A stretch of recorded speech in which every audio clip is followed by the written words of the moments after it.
Hello दोस्तों, जय हिंद। आपकी अपनी YouTube channel Ajay GS classes में आपका स्वागत है।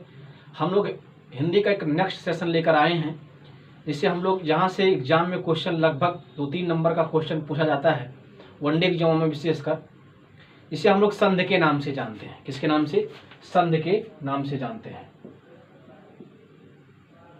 तो आज की इस क्लास में, आज के सेशन में हम सीखेंगे कि संधि क्या है, संधि किसे कहते हैं, संधि कितने प्रकार की होती हैं और किस प्रकार से संधि हम बनाना सीखेंगे, संधि विच्छेद करना सीखेंगे।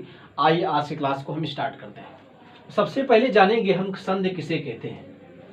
संधि का मतलब अगर हम समझे, संधि का मतलब होता है जोड़, चाहे दो वर्डों का हो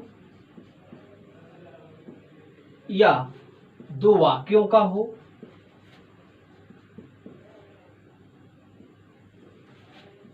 या दो से अधिक वाक्यों का हो। जहां पर दो या दो से अधिक वर्ड या वाक्य आकर आपस में जुड़ते हैं वो संधि कहलाती है। जहां पर दो से अधिक नदियां जुड़ी हैं उसे संगम कहलाते हैं। क्या कहलाती है? संगम। उसी प्रकार से जहां पर हड्डियां, दो हड्डियां, देखिए एक हड्डी ये वाली, एक हड्डी ये वाली, जहां पर जुड़ी ये संधि है। ये क्या है? संधि है। कहने का मतलब, संधि का मतलब क्या होता है? जोड़ होता है। संधि कहते किसे? यहां पर प्रश्न ये है कि दो समीपवर्ती, क्या? दो समीपवर्ती वर्णों के मेल से, क्या? दो समीपवर्ती वर्णों के मेल से जो विकार उत्पन्न होता है। क्या उत्पन्न होता है? विकार। विकार का मतलब होता है परिवर्तन। क्या होता है? परिवर्तन। को दो समीपवर्ती वर्णों के मेल से क्या उत्पन्न होता है? विकार उत्पन्न होता हो, क्या कहलाता है? संधि कहलाता है। हमने कहा कि दो समीपवर्ती वर्णों के मेल से, दो समीपवर्ती वर्णों के मेल से जो विकार या परिवर्तन होता है उसे हम लोग क्या कहते हैं? संधि कहते हैं। जैसे विद्या, धन, आलय। विद्या, धन, आलय। दो वर्णों के मेल से, देखिए एक वर्ड ये विद्या, दूसरा वर्ड क्या है? आलय। दो वर्णों के मेल से जो विकार का मतलब क्या? परिवर्तन उत्पन्न होता है उसे हम लोग क्या कहते हैं? संधि कहते हैं। जब दो वर्णों के मेल से जो विकार परिवर्तन हो, क्या कहलाएगा? विद्यालय। क्या हो जाएगा? विद्यालय। अर्थात दो वर्णों या दो समीपवर्ती वर्णों के मेल से जो विकार या जो परिवर्तन होता है वो क्या कहलाता है? संधि कहलाती है। क्या कहलाती है? संधि कहलाती है। जैसे हमने कहा विद्याधन, आलय, विद्यालय। देवालय, देवधन, आलय, देवधन, आलय। दो समीपवर्ती वर्णों के मेल से जो विकार या जो परिवर्तन होता है उसे हम संधि कहते हैं। क्या कहते हैं? संधि कहते हैं। संधि मुख्यतः 3 प्रकार के होते हैं। कितने प्रकार के? 3 प्रकार के होते हैं। पहला होता है स्वर संधि, दूसरा होता है व्यंजन संधि, तीसरा होता है विसर्ग संधि। क्या होता है? विसर्ग संधि। स्वर मुख्यतः 3 प्रकार के होते हैं। कौन कौन से? स्वर संधि, व्यंजन संधि और विसर्ग संधि। जहां पर दो स्वरों का आपस में मेल होता है, क्या होता है? जहां पर दो स्वरों का आपस में मेल होता है उसे हम स्वर संधि कहते हैं। क्या कहते हैं? स्वर संधि कहते हैं। जहां पर दो स्वरों का आपस में क्या होता है? मेल होता है उसे हम क्या कहते हैं? स्वर संधि कहते हैं। जैसे यदि हम बात करें स्वर संधि की, यदि हम बात करें स्वर संधि में नवागत एक शब्द आपने सुना होगा, नवागत। अगर इसका हम संधि विच्छेद करें, नवधन आगत, नवधन आगत। यहां पर देखिए वह शब्द जो है, यहां पर वह आ स्वर के रूप में स्वरों का मेल हो रहा है, अर्थात ये क्या होगा? स्वर संधि होगी। क्या होगी? स्वर संधि। नवागत में नवधन आगत बराबर नवागत। यहां पर जब हम दोनों का संधि विच्छेद करते हैं, जहां पर विराम होता है, जहां पर किसी शब्द का हम खंडन करते समय रुकते हैं, वहां का जो ये अंतिम अक्षर होगा उसी अंतिम अक्षर का उच्चारण करेंगे। यदि यहाँ पर आ जाए अर्थात स्वरों का मेल होगा तो ऐसे वर्ड को या ऐसे संधि को हम स्वर संधि कहते हैं। क्या कहते हैं? स्वर संधि कहते हैं। अगर किसी भी वर्डों का संधि विच्छेद करते समय, यदि किसी भी वर्डों का क्या करते समय, संधि विच्छेद करते समय क्या आ जाए? व्यंजन आ जाए। क्या आ जाए? व्यंजन। तो ऐसे संधि को हम क्या कहेंगे? व्यंजन संधि कहेंगे। जैसे अगर हम एग्जाम्पल के माध्यम से समझने का प्रयास करें तो हम देखेंगे कि अगर व्यंजन शब्द में हम देखेंगे वागीश को अगर हम संधि विच्छेद करके देखें, वागीश, वाक धन ईश, क्या? वाक धन ईश। यहां पर हम देख रहे हैं ये का जो हमारा एक अर्ध यहां पर व्यंजन लिखा गया है, अर्थात यहां पर व्यंजन और जब स्वर का मिलन होगा तो इसे हम क्या कहेंगे? व्यंजन संधि कहेंगे। वाक धन ईश, यहाँ पर का व्यंजन आ रहा है इसके विराम में और यहाँ पर स्वर आ रही बड़ी ई, अर्थात जब दो एक स्वर और एक व्यंजन आपस में मिलेंगे तो वहां पर क्या हो जाएगा? उसे हम व्यंजन संधि कहेंगे। क्या कहेंगे? व्यंजन संधि। तीसरा है विसर्ग संधि। किसे कहते हैं? अगर किसी भी शब्द का, यदि किसी भी शब्द का जो पहला वर्ड होगा यदि विसर्ग से युक्त होगा, किससे होगा? विसर्ग से युक्त होगा, तो ऐसे संधि को हम क्या कहेंगे? विसर्ग संधि। जैसे मनः धन योग, मनः धन योग या मनयोग, मनोयोग, मनोयोग। अगर इसका हम संधि विच्छेद करें, इसका संधि विच्छेद हम देखेंगे तो हम देखेंगे मनः धन योग।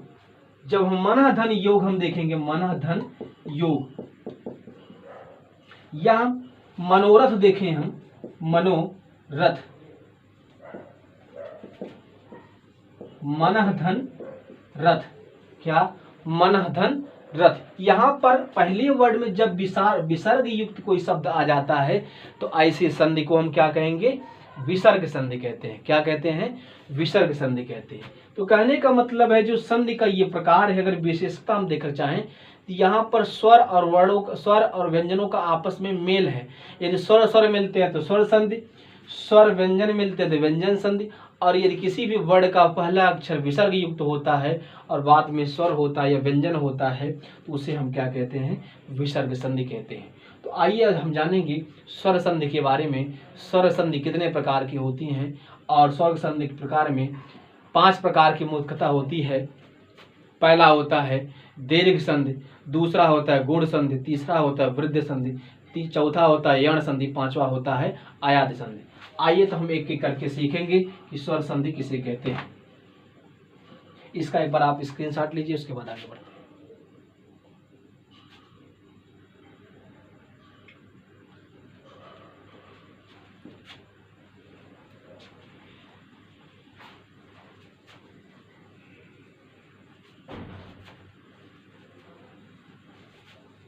हमने कहा कि स्वर संधि 5 प्रकार के होते हैं। स्वर संधि ये 5 प्रकार की होती है। पहला है दीर्घ संधि, दीर्घ स्वर संधि, दीर्घ स्वर संधि। दूसरा है गुण स्वर संधि, गुण स्वर संधि। तीसरा है वृद्धि स्वर संधि। चौथा है यण संधि और पांचवा है अयादि संधि, अयादि स्वर संधि। हम जानेंगे स्वर 5 प्रकार के कौन कौन से। पहला है दीर्घ स्वर संधि, दूसरा है गुण स्वर संधि, तीसरा है वृद्धि, चौथा है यण और पांचवा है अयादि। हम जानेंगे कि दीर्घ स्वर, दीर्घ का मतलब क्या होता है? बड़ा। क्या होता है? बड़ा। तो स्वरों में देखिए जब हम पढ़ते हैं तो ऐसे कौन स्वर हैं जो छोटा बड़ा करके पढ़ते हैं? एक होता है छोटा आ, बड़ा आ, छोटी ई, बड़ी ई, छोटा ऊ, बड़ा ऊ, छोटा आई बड़ा, ऐसा नहीं पढ़ते ना, अर्थात यहीं तक है, छोटा आ बड़ा, छोटी बड़ी, छोटा ऊ बड़ा ऊ, अर्थात ये 3 स्वर हैं जिनको हम छोटा या बड़ा करके पढ़ते हैं। कौन कौन से? बड़ा आ, बड़ी, बड़ा ऊ। ये जो आज हम लोग सेशन पढ़ रहे हैं, हिंदी का जो संधि पढ़ रहे हैं, ये आपको यहाँ पर रूल रटने की जरूरत नहीं पड़ेगी। डायरेक्ट हम किसी भी संधि को कैसे हम बदलेंगे या संधि विच्छेद कैसे करेंगे या कैसे हम जानेंगे ये कौन सी संधि है, हम लोग आज इसको सरल भाषा में सरल तरीके से अच्छे तरीके से समझेंगे कि दीर्घ स्वर संधि किसे कहते हैं। लोग बताते हैं आ मिल के ये बनता है, आ ई बन के वो बनता है, ऐसे नहीं पढ़ना। डायरेक्ट हम सीखेंगे, हमें जल्द से समय में कैसे हम बताएंगे स्वर के क्वेश्चन कितने प्रकार से पूछे थे। पहले कौन सी संधि है, इसका संधि विच्छेद कीजिए, इस प्रकार से क्वेश्चन एग्जाम में पूछे जाते हैं। हम जानेंगे दीर्घ स्वर के अंतर्गत, कैसे जानेंगे दीर्घ स्वर कौन सा है, कैसी पहचान ऐसी करेंगे। तो सबसे पहले जानेंगे, यदि किसी का संधि विच्छेद करते समय वर्ड का जो पहला अक्षर आएगा, यदि वहां पर बड़ा आ का मात्रा आ जाए, क्या आ जाए? बड़ा आ का मात्रा आ जाए। दूसरा क्या आ जाए? बड़ी ई की मात्रा आ जाए। किसकी मात्रा? बड़ी ई की मात्रा आ जाए। और तीसरा बड़ा ऊ का मात्रा। ये 3 मात्राएं हमें ध्यान देनी है। जिन शब्द के उच्चारण करते समय, जिन शब्द का संधि विच्छेद करते समय अगर बड़ा आ, बड़ी ई और बड़ा ऊ का मात्रा आए, जब संधि करेंगे, संधि करने के जो पहला वर्ड आएगा जहां पर विराम हम लेंगे, यदि वहां पर बड़ा का मात्रा, बड़ी की मात्रा या बड़ा ऊ का मात्रा आ जाए, तुरंत हम पहचान जाए कि यह दीर्घ स्वर संधि। जैसे एग्जाम्पल करके देखते हैं। अगर हम यहां पर लिखें विद्यालय, विद्यालय, ये लिखा गया है विद्यालय। हम कैसे जानेंगे कि विद्यालय यह दीर्घ संधि है या गुण संधि है या वृद्ध संधि है या यण संधि है या आया आदि संधि है? हम जानेंगे कि विद्यालय में यह विद्यालय कौन सी संधि है। हम संधि विच्छेद करेंगे तो कैसे चेक करेंगे कि संधि सही है गलत है? आइए हम लोग सीखेंगे, संधि का विच्छेद करते समय हम सीखें कैसे कि संधि सही है गलत है या कौन सी संधि है। तो जब विद्यालय का, जब भी किसी भी शब्द का आप संधि विच्छेद करिएगा कि दोनों शब्द का, जहां से हम रुके, जहां ठहराव हो किसी शब्द का, दोनों का एक सार्थक अर्थ निकलना चाहिए। दोनों शब्द के विच्छेद करने के बाद, दोनों शब्दों को अलग करने के बाद कोई सार्थक शब्द ना निकले, इसका मतलब आपका संधि विच्छेद क्या है? गलत है। जैसे एक बार करके देखते हैं। अगर इसी विद्यालय को हम विद्य धन आलय लिखें, विद्य धन आलय लिखें, तो इसका कुछ मतलब नहीं। देखिए ध्यान से, विद्य का मतलब कुछ नहीं होता, आलय का मतलब घर होता है। यहां पर एक शब्द का अर्थ तो निकल रहा है, जबकि पहले वाले शब्द का अर्थ नहीं निकल रहा है। जबकि संधि विच्छेद का नियम क्या कहता है कि दोनों भी शब्द का जब हम संधि विच्छेद करें तो दोनों का एक क्या सार्थक अर्थ निकलना चाहिए। अगर इसी विद्या में हम आ की मात्रा लगाते हैं, विद्या धन आलय, तो यहाँ विद्या का भी एक अर्थ निकल रहा है, यहाँ पर आलय का भी एक अर्थ निकल रहा है। अर्थात विद्या और आलय, विद्या का मतलब सरस्वती, आलय का मतलब घर, अर्थात सरस्वती के घर को हम क्या कहते हैं? विद्यालय कहते हैं। यहाँ पर हम जानेंगे कौन सी संधि। हमने कहा था जब किसी भी वर्ड का विभाजन करेंगे, जब हम अलग करेंगे, संधि विच्छेद करेंगे उससे, तो जहां पर ठहराव होगा, रुकावट होगा, वहां पर देखेंगे यदि बड़ा आ का मात्रा, बड़ी की मात्रा, बड़ा ऊ का मात्रा आ जाएगा, तो हम पहचान जो कौन सी संधि है, वो होगी कौन सी? दीर्घ स्वर संधि। तो यहाँ पर आप देखिए, जब इसका हम विद्या का विद्या, तो यहाँ पर जब इसका ठहराव जहां पर रुका हुआ है, यहाँ पर देखिए हमने क्या आ रहा है? बड़ा आ का मात्रा, या क्या आ गया? बड़ा आ और प्लस बड़ा आ मिल के क्या बन गया? बड़ा आ। तो बड़ा आ भी क्या हमने बताया था, अब ये बड़ा आ क्या होगा? वो दीर्घ संधि होगी। अर्थात जहां पर बड़ा का मात्रा, बड़ी की मात्रा और बड़ा ऊ की मात्रा आ जाए, तो ऐसे संधि को हम दीर्घ संधि कहते हैं। तो विद्यालय कौन सी संधि है? दीर्घ संधि है। दूसरा जैसे हम देख लेते हैं देवालय। कौन सा? देवालय, देवालय। अगर देवालय का हम संधि विच्छेद करें, 2 तरह के क्वेश्चन, इसका संधि विच्छेद कीजिए और कौन सी संधि, 2 प्रकार से क्वेश्चन पूछे जाएंगे। तो संधि विच्छेद हमने कहा कि दोनों का सार्थक अर्थ निकलना चाहिए। अगर देवा धन आलय करेंगे तब भी गलत है, क्योंकि देवा का मतलब कुछ नहीं, देव का मतलब होता है क्या? देवता, आलय का मतलब क्या होता है? घर, अर्थात देवताओं का घर। ठीक, यहाँ पर देव धन आलय दोनों का शाब्दिक क्या निकल रहा, अर्थ निकल रहा है। यहाँ पर देखिए वा का जब हम देखेंगे तो यहाँ हमने कहा था कि यहाँ हम देखेंगे इसका करने के बाद यदि यहाँ पर बड़ा का मात्रा, बड़ी का मात्रा, बड़ा का मात्रा आ जाए तो ऐसे हम संधि को कहेंगे दीर्घ स्वर संधि।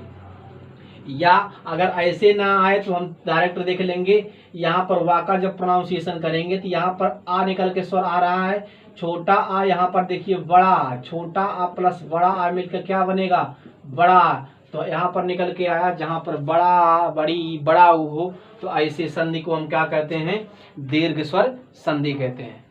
और देखेंगे इसे हम परीक्षार्थी में, अगर देखें हम परीक्षार्थी में कौन सी संधि है? परीक्षार्थी में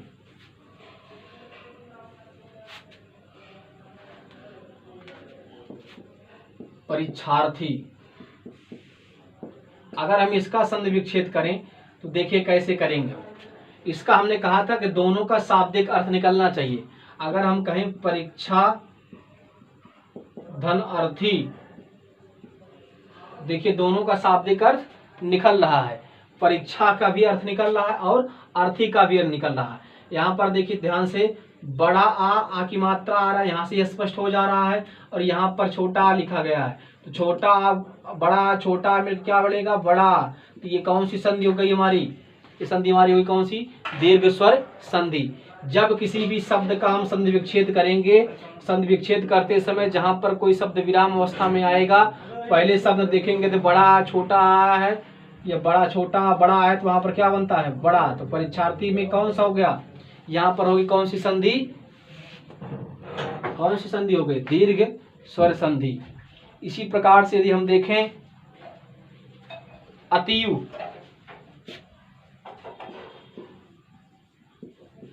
अतियु का यदि हम संधि विच्छेद करेंगे तो यहाँ पर अतियु का जब हम संधि विच्छेद करेंगे तो अति धन यु, अति धन। यहाँ पर देखिए हमने कहा कि छोटी बड़ी का मात्रा, बड़ाऊ का मात्रा, किसकी मात्रा? बड़ा का मात्रा, बड़ी का मात्रा और बड़ाऊ का मात्रा आए तो ऐसे संधि को हम क्या कहते हैं? दीर्घ स्वर संधि कहते हैं। अति यहाँ पर देखिए छोटी ई प्लस छोटी ई मिलाकर क्या बनेगी? बड़ी का मात्रा, अर्थात अति में कौन सी संधि है? यहाँ पर कौन सी? दीर्घ स्वर संधि। आपको 3 मात्रा याद करना है, बड़ा का मात्रा, बड़ी का मात्रा और बड़ाऊ का मात्रा। जहां पर मिल जाए आपको, आप तुरंत समझिए कौन सी संधि है? दीर्घ स्वर संधि है। उसी प्रकार से बड़ाऊ की मात्रा के एग्जाम्पल हम देख रहे हैं, भानुदय। क्या देख लें? भानुदय। भानुदय यदि हम देखें, भानुदय, इसका हम संधि विच्छेद करेंगे, क्या होगा? भानु धन उदय, अर्थात भानु का मतलब सूर्य, उदय का मतलब उगना, है ना। यहाँ पर देखिए इसका मात्रा, बड़ा ऊ का मात्रा और छोटा ऊ का मात्रा, अर्थात बड़ा ऊ और छोटा ऊ मिलकर क्या बनेगा? बड़ा ऊ। अर्थात भानुदय में कौन सी संधि हुई? यहाँ पर हुई दीर्घ स्वर संधि। आज के लिए बस इतना ही। Next class. जय हिंद, जय भारत।